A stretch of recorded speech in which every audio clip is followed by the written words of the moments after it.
The Capra was pretty good, but now it's pretty more betterer.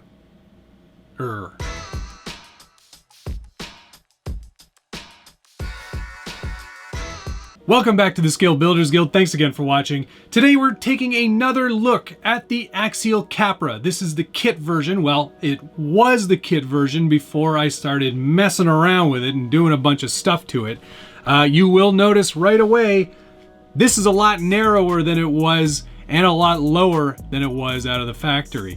What we've done here is we've done a few conversions. I'm trying to make this a little bit more of a less rock crawling specific truck, make it a little more versatile, and also make it a lot more capable at the same time. And that sounds a little counterintuitive and counterproductive to what this was originally, but bear with me, there are a lot of changes that were made to this truck that I think are going to take what I really liked and make it that much better. Cosmetically, nothing has changed. It's the exact same truck it was when we started. Mechanically though, there are a lot of changes, and I'll start with the most obvious one. I have gotten rid of the portal axles. Now we're looking at Curry F9s in the standard straight axle format. These are from Vanquish Products, of course. And one of the reasons I did this, I always felt like the portal axles that Axial provided, while great for performance, were just too wide for this style cage. I really like the look of this truck now. It's a lot more compact and a little more scale accurate in my mind. Am I losing a little bit of performance from those portals? Probably, but I have gained a lot lower center of gravity. You can see that the links are pretty much straight underneath now, which is exactly what I wanted. I'm also running a much shorter shock. These are all 90 mil shocks. These are Axial, kit shocks up here. And these are SSD kit shocks in the rear. Yes, they're mismatched. Yes, I'm gonna fix that eventually. For the time being, I was using what I had on hand and couldn't find another set of these Axial ones for whatever reason. And my other SSD ones are on the Chevy K10 back there. So, for now, this is what you get. The main reason I wanted to go to straight axles was, of course, to bring in the width and to lower the truck overall. I think I've definitely achieved that. I am losing a lot of gear reduction, and we're gonna get into that next because what's underneath has really made a massive difference to the truck overall. We're now running a Spare Time Hobbies 3D printed flat skid, and this skid is designed to hold a Axial 3-gear style transmission, the original OG SCX-10 style transmission. And the benefit to that is a much better gear ratio. The included gear ratios on the original Capra were pretty high and didn't allow for a lot of reduction at the pinion. You could only go down to a 10-tooth pinion, and it still kept it pretty high in terms of overall gearing. So you were really at a disadvantage if you wanted to go to a hotter motor. You most times would stall it out. At least that's what I was told. I've never actually seen that happen, but I did want to do this conversion mostly to get that 3-gear transmission and a proper dig setup. That said, major issues trying to get this dig to fit into this extremely small cage. The Capra was always well known for being small on the insides. I guess that's the best way of putting it. There wasn't a lot of room for full-size electronics or really even this dig in its natural stock state. So what I've done is I've ordered the UC Fab servo relocator for the Vanquish dig. And what this allows is a full clock of that servo. Now it's sitting in a perpendicular layout instead of a horizontal layout, or that sounds right. I could be wrong with my words. It's been known to happen. Regardless, from what is accurate, now the servo's in this format instead of this format.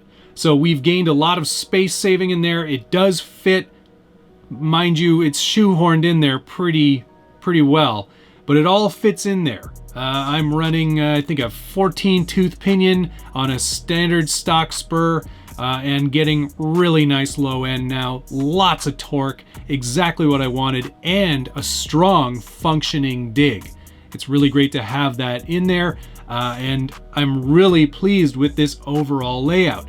That said, there were a lot of issues putting this together. There are no instructions included with the Spare Time Hobbies skid or the UC Fab relocation bracket for that servo for the dig.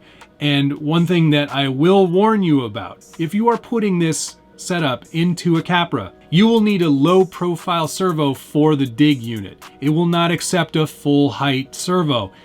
There's no way it'll fit, and you'll pull your hair out trying to figure out how to get one in there. I recommend the SPM S602 Spectrum digital servo. It's like 200 ounce-inches of torque, plenty for a servo for a dig, and will totally fit. So yeah, that's the one I found. I'm sure there are others. If you find the dimensions of that servo and you've got a particular brand that you really love and it matches those dimensions, it'll fit just fine in here. It's a pain in the butt. And installing this and getting everything shoehorned in there was not easy. It's not complicated, it's just, you know, stressful and painful on my brain. Otherwise, that's pretty much it. I'm running my favorite Goodyear Wrangler MTRs. Much happier now with the look overall. I think this is going to be a great truck. I've done a little bit of testing in the backyard just to see what it's actually like, but I'm really thrilled with how this is all laid out now. I'm still running the scale built tiltometer, which is a lot of fun. I've got this nice big bright LED readout here, and there's an actual readout in the actual interior here, which is very cool. It's awesome and it's a lot of fun. And I'm really keen to do a little more running video with this car now. It's definitely going to be something that I'm going to have a lot more fun with now that I've got it all kind of the way I want it. The gearing is so much better in that 3-gear transmission. Still running all the electronics I was running before. Tekin 35 turn Pro hand wound motor, BXR with an external BEC, and yeah, it's pretty awesome. Also running the Tekin T440 servo. This is just a really great setup. I'm really pleased with how this all came together. I think it looks fantastic, and I think it's also going to perform a lot better than it did before as well. Oh, one final note. Knight Customs does these custom grills. If you are interested, you can get those on his My Mini Factory page. Print them out at home, or of course go get one through Shapeways as well. The biggest setback of the Capra was definitely its transmission setup and layout. As soon as I dumped the portal axles, I knew I was going to have to do something like this, and thankfully Spare Time Hobbies and UC Fab give you some great options to do that. Installation, of course, not the best. Instructions would have been helpful. Even some warnings on the website would have been great, just so you could prepare. I had this thing almost ready to go and almost finished, and then realized that I didn't have the right servo for this setup. It would have been great to know that before I got started. Anyway, not a big deal. Now you've got me giving you those instructions, so at least I can help you in that regard. If you guys are going to do something like this, by all means, post it in the comments below. I'd love to get your feedback, and I'd love to know what you've done with your Capra to make it better for you. Are you one of the people who has a Capra? Did you leave it stock? Did you do a bunch of modifications? Put a comment down below. You know I love reading through your feedback, and I try to answer as many of them as I can. And if you haven't already, like this video, hit the subscribe button, and ring that notification bell so you get updates anytime there's a new video on the Scale Builders Guild. I think that's going to do it for today. Have an excellent weekend, and we will see you again soon.